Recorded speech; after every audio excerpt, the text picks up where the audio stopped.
Well, with that, let's move on and bring in Nimesh for D-Street chatter, because the street has been reeling under pressure throughout the session today. Nimesh, lots of sort of weakness, and the second dip, that's been a little more sort of overbearing.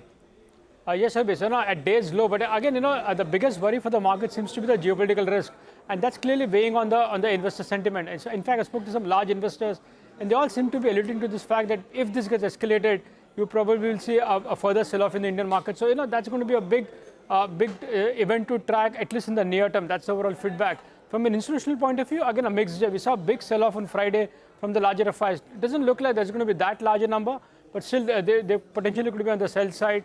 But within that, I guess the only large cap space which has been well bid are the PSU names. Selective buying continues in the PSU basket is from a flow perspective. From a sector point of view, again, metal has been the sector of this series, continues to be outperforming even in today's market. On the other side, IT is under pressure, even though TCS reported good numbers, and banks have been a big drag as well, especially the large private banks in today's market. So looks like there is an FI angle to it. Some bit of sell-off clearly there from the larger FIs in the financial names. A word on the overall broader markets. While the Nifty mid-cap index has recovered from the day's low, it's still down 1.5%. A lot of stocks do recover, but again, the feedback seems to be one needs to be very, very careful, because if this geopolitical risk takes off and it gets escalated, you will see sharp sell-off in the broader market. So that's a word of caution out there. But clearly, from a larger HNI and large investors' point of view, the geopolitical risk is a big event to track, at least in the near term. Nimesh, absolutely. What about stocks? What are you picking up? Well, Prashant, in terms of individual names, the first stock is HUL. Within the FMCG basket, this is one stock which is under pressure, largely on sell flow. So there is a very strong sell flow from larger FIs. So expect high delivery volumes, and looks like some larger FIs seems to be active sellers in HUL today.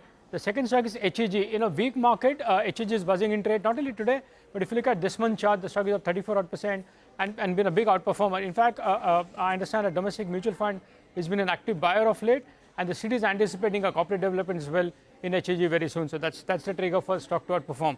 The third stock is Apollo Tyres. Even that stock is under pressure, largely on sell flows, but also there was a Morgan Stanley tactical note. A couple of peer companies have reduced the tire prices, and there is going to be commodity inflation as well. So there could be margin pressure. So that's the reason why Apollo Tyres is under pressure. And the last name is SAIL. While the stock did fell from the day's high, under pressure today, but there are buy flows from larger HNI is what I understand. Some large HNI investors seem to be quite active buyer as well in SAIL of late. So while the stock is under pressure, there is accumulation happening in SAIL in today's market. Okay, got that. Thank you very much, Nimesh, for all the buzz and all the action that's coming out there on individual stocks as well.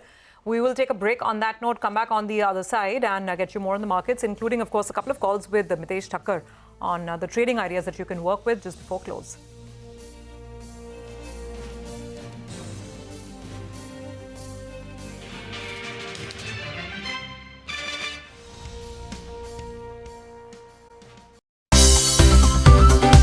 Thanks for tuning in to CNBC TV 18, and for more news and updates, follow us on all the social media platforms.